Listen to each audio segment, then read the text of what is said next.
안녕하세요. 한국 브레이킹 강좌를 맡은 갬블러크루의 비보이 스틸 박지훈 단장입니다.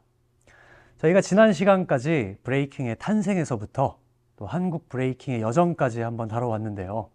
이번 시간에는 이 긴 시간 동안 브레이킹 씬이 발전해가는 동안에 한국 사회 안에서는 어떻게 자리를 잡고 또 변화를 해왔는지를 한번 이야기를 해볼까 합니다.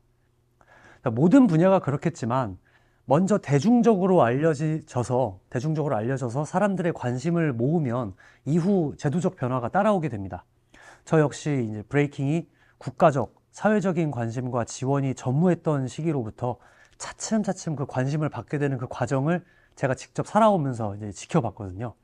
이러한 과정을 좀 제 주관적 경험을 통해서 한번 이야기를 들려드려 보도록 하겠습니다. 자, 가보시죠. 지난 시간에 90년대 브레이킹의 여정에 대해서 말씀을 드렸었죠. 제가 중학생 때 춤을 추려고 하는데 뭐 어디 가르쳐 주는 것도 없고 유튜브도 없고 복사된 비디오 테이프, 만화책 이런 것들 이제 아름아름 물어서 뭐 옆 동네 형들 찾아가 가지고 동작 눈으로 막 훔쳐보고 막 이런 식으로 연습을 했었어요. 자, 그런 시대였으니 이제 사회적 시선은 어땠겠어요? 대부분의 기성세대들은 브레이킹이라는 것에 대한 개념 자체가 없었습니다. 그러니까 아예 뭔지를 몰랐어요. 특히 베이비 부머 세대들이 이 어려운 시기를 견뎌내고 또 기성세대의 대부분을 차지하던 그런 시기였기 때문에 공부해서 대학을 가야 밥을 먹고 산다 뭐 이런 개념이 사회적으로 넓게 퍼져 있었습니다. 근데 머리 뭐 염색하고 막 사이즈에 안 맞는 큰 옷 입고 건들건들 하는 애들을 이쁘게 볼 리가 없었죠. 문제아들, 양아치들 취급하는 게 대부분이었습니다. 자, 그래서 이제 연습할 곳이 없어가지고 지하철역에서 연습을 하는데 그 영무원들, 경비 아저씨들한테 쫓겨나는 것도 부지기수고 또 민원이 들어와가지고 뭐 경찰이 온 적도 많았어요. 그럼 저희가 막 지금 하고 있는 게 뭔지 일일이 설명했던 적도 많았습니다. 이게 비보이 춤이고요. 나쁜 거 아니고요. 아주 건전한 거고요. 뭐 음악에 맞춰서 하는 건데요. 막 이렇게 설명을 하는데 그거 말하면 알까요? 전혀 모르죠. 그냥 우리를 쫓아내는데 바빴죠. 그런데요. 이건 여담이지만요.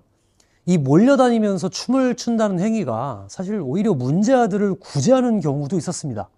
뭐 동네에서 뭐 술 마시고 담배 피고 싸움질하던 뭐 일진들 같은 친구들, 그런 친구들 중에 우리가 연습하는 거 보고요 흥미를 느껴가지고 옆에서 구경하다가 갑자기 같이 하고 그러다가 본인이 더 몰입해가지고 맨날 막 연습이 나와요.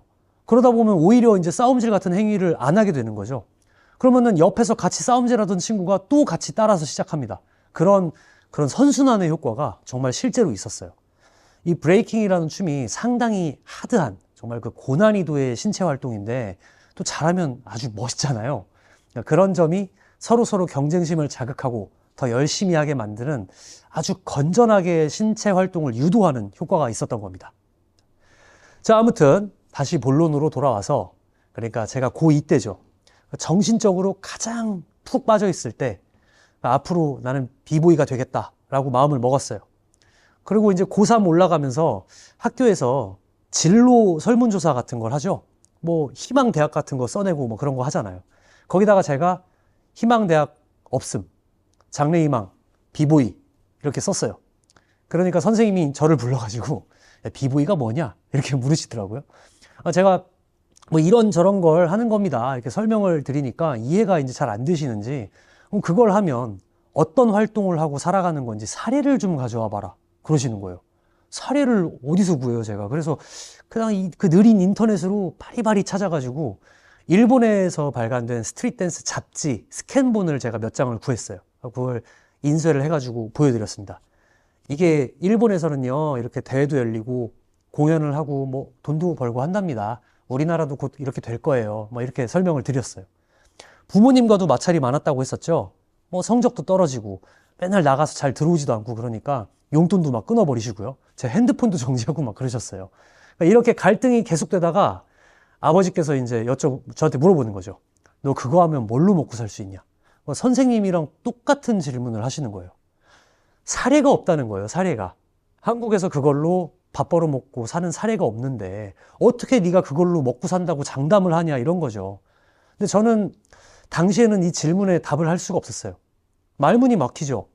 비보이로 먹고 산다는 그런 생각 자체를 안 해봤고 그냥 이게 좋아서 하겠다는 거였으니까요. 다른 친구들은 뭐 대학 어디를 가서 뭘 전공해서 어떻게 취업하겠다 이런 계획들을 세우고 있다는데 이제 얼마나 제가 답답하셨겠어요.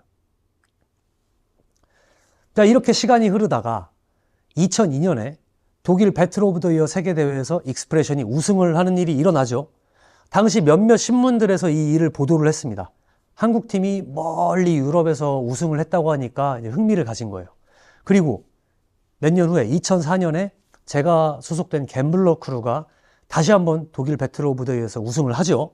그러니까 점점 더 많은 언론들이 이 일을 조명을 하기 시작했어요. 뭐 여러분들이 아실 만한 모든 주요 언론들이요. KBS, 뭐 SBS, 신문사들 이런 메이저 언론들이 보도를 했습니다. 이거에 대해서 저는 이렇게 생각해요. 지금 우리나라가 전 세계에서 1등하고 있는 것들 한번 떠올려 볼까요? 굉장히 많죠.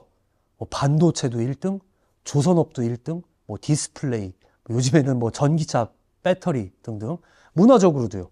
요즘에는 뭐 BTS, 블랙핑크, 오징어 게임, 뭐 스포츠에는 뭐 김연아 선수, 손흥민 선수, 게임엔 페이커 얘기하다 보면 끝도 없습니다. 한국이 대단한 나라죠. 근데 20년 전에는 이렇게 많지 않았어요. 물론 당시에도 이제 분야별로 한국이 선도하는 부분들이 있었겠지만 지금처럼 많지는 않았고요. 특히 이 서양인들이 즐기고 주도하는 분야에서 한국이 1등했다? 이런 거에는 정말 굉장히 민감할 정도로 많은 관심이 쏠리는 그런 시기였습니다. 비보이? 그게 뭔데? 야, 독일이면 저기 유럽 선진국이잖아. 거기서 한국이 우승을 했어? 아니, 그게 뭔데? 이런 현상들이 이제 관심으로 막 다가오게 되는 거죠. 저도 당시에 언론 기사들을 그때는 이제 막 소중하게 스크랩 해두고 했었는데 시간이 너무 흐르다 보니까 많이 잃어버렸어요. 근데 구글링을 해보면 2006년쯤부터는 관련 기사들이 검색이 잘 돼요. 2006년에 갬블러 크루가 미국에서 열린 비보이 호다운이라는 대회에서 우승을 했거든요. 제가 지난 시간에도 이 대회에서 대해서 간략히 언급을 했었습니다만 이 우승이 주목을 받았던 게 미국 본토, 그러니까 브레이킹의 종주국이죠. 종주국 본토에서 열린 대회에 다 다른 나라 팀이 처음 우승을 한 겁니다. 그래서 더 많은 언론들이 관심을 가졌던 것 같아요. 그래요. 지난 시간에 말씀드렸던 것처럼 2000년에서 2010년까지 그야말로 대한민국 브레이킹의 전성기였습니다. 갬블러 크루 외에도 수많은 한국 팀들이 세계대회를 우승하고 다녔어요. 이것들이 이렇게 언론에 보도가 계속 되고 그러니까 여러 가지 변화가 생기게 됩니다. 첫째, 언론 매체를 통한 어떤 사회적 인식 변화가 생기는 거죠. 한국 브레이킹 팀들이 세계대회를 우승하고 그 사실이 언론 보도를 타게 되면서 많은 변화들이 생겨요. 첫째로 공연계의 러브콜을 받게 돼요. 흔히 행사라고 부르죠. 가수들이 음반 내고 이제 방송 활동 어느 정도 한 후에 행사 뛰어서 돈을 많이 번다 뭐 이런 이야기들을 들어보신 적이 있을 거예요. 그게 바로 그 행사인데요. 물론 이 행사에도 여러 가지가 있습니다. 우리나라의 각 지자체들이 진행하는 지역 축제, 뭐 어디 무슨 지역 특산물 축제, 계절마다 열리는 축제, 뭐 벚꽃 축제 이런 것들 있죠. 여러분들 검색창에다가 대한민국 축제 이렇게 검색해 보면 거의 몇천 개가 나옵니다. 이런 축제들에 가서 이제 공연을 하는 거고요.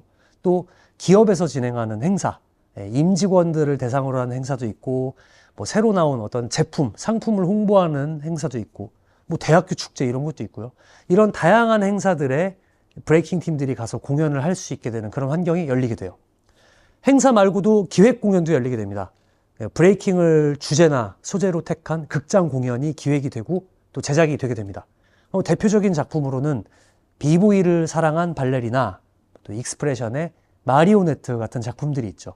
이런 기획 공연들이 히트를 치고 상업성을 인정받게 되는 게 아주 드라마틱한 변화라고 할 수 있어요. 이게 왜 이렇게 큰 의미가 있냐면 대중들이 브레이킹 공연을 보고 싶어서 스스로 알아보고 돈을 지불해서 티켓을 사가지고 간다라는 거잖아요. 불과 몇 년 전까지 문제아 취급받았던 것을 생각하면 이건 엄청난 인식 변화라고 볼 수가 있었죠. 자, 두 번째로 기업이 관심을 갖기 시작했습니다. 브레이킹 대회의 규모가 이제 점점 커지고 대회장에 관객들이 몰리기 시작하니까 대회 스폰서로 기업들도 관심을 갖기 시작해요. 지금은 없어졌는데 예전에 LG전자가 휴대폰을 만들던 시기가 있어요. 이렇게 생각하니까 정말 옛날이네요. 스마트폰도 나오기 전에 그 사이언이라는 핸드폰이 있었는데 2007년에서 2010년에 LG전자가 후원한 사이언 비보이 챔피언십이라는 대회가 있었습니다. 이 대회는 전국 단위로 예선전을 한 다음에 파이널을 따로 여는 상당히 규모가 큰 대회였어요. 이 대회 외에도 스포츠 브랜드 푸마가 꽤 오랫동안 비보이 유닛이라는 대회를 후원을 했고, 나이키도 했고요. 또 한국관광공사가 주최한 R16 대회, 이런 대회들에 후원을 했습니다. 또 의류 브랜드 중에 리바이스, 청바지 브랜드죠. 리바이스가 후원했던 리바이스 배틀마스터라는 대회도 있었고요. 국민은행이 후원한 KB 월드 비보이 마스터라는 대회도 있었습니다. 자, 중소규모의 대회들까지 더하면 굉장히 많은 브레이킹 대회들에 아주 다양한 기업들이 후원을 했어요. 또한 비보이들을 앞세운 광고도 많이 등장했습니다. 조금 쑥스럽지만 저도 그 20대 초반에, 지금보다 좀 이렇게 괜찮았을 때 모토로라사의 핸드폰, 그리고 삼성 애니콜, 진짜 옛날이죠. 애니콜 TV CF를 저도 찍어본 경험이 있어요. 그리고 저희 갬블러 크루의 전설적인 비보이 디엔드라는 친구는 2006년에 국민은행 광고를 원탑으로, 그러니까 단독으로 찍기도 했습니다. 마찬가지로 2006년에 라스트포원이라는 팀이 대림건설, 아파트 브랜드죠. 그러니까 이 편한 세상의 광고를 찍었는데, 이 광고에서는 비보이들이 가야금 연주에 춤을 추거든요. 근데 이 장면이 굉장히 신선하고 화제가 돼가지고 한동안 이 비보이와 가야금 협연 공연이 막 유행을 하기도 했습니다. 광고는 라스트폰이 찍었는데 저희한테 전화 와가지고 그 컨셉으로 공연 좀 해달라고 막 요청이 오고 그랬었어요. 자, 이렇게 큰 변화들이 2002년 익스프레션의 독일 대회 우승을 시작으로 해서 2010년 정도까지 약 8년간 일어났던 일들이었습니다. 많은 한국 팀들이 세계에 나가서 우승하고 국내에 보도되고 또 사람들한테 알려지면서 행사, 공연들이 생기고 또 기업들이 관심을 갖고 더 큰 대회, 공연들이 더 열리고요. 이러한 선순환이 이루어졌던 시기였어요. 그러다 보니까 이제 2010년쯤 돼가지고는 전 국민이 비보이가 뭐 하는 사람인지 모르는 사람은 없게 됐습니다. 오히려 한국이 브레이킹은 세계 1등이다 라는 인식까지 대중들한테 각인이 되어 있었죠. 그리고 이러한 과정들 속에서 수많은 비보이 비걸들이 브레이킹이라는 춤을 직업으로 삼고 또 돈을 벌 수가 있게 되기도 했죠. 제가 고3이었을 때가 2002년이니까요. 그때 선생님, 부모님이 춤춰서 뭘로 먹고 살 거냐고 물으면 제가 대답 못했다고 그랬잖아요. 그랬는데 불구하고 불과 몇 년 만에 이런 변화들이 생기게 된 거예요. 그래서 돌이켜보면 아, 난 참 운이 좋은 사람이구나 하는 생각도 듭니다.